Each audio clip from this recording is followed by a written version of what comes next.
చూస్తున్నారా ఫ్రెండ్స్, తను ఒక కర్రతో దాన్ని ఎలా బయటికి తీస్తున్నాడో.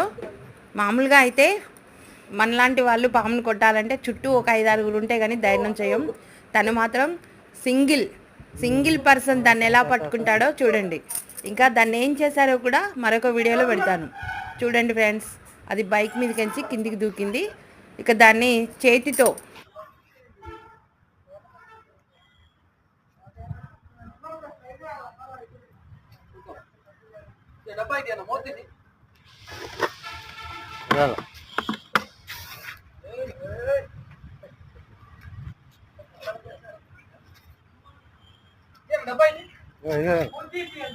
ఇక మూత తీసిన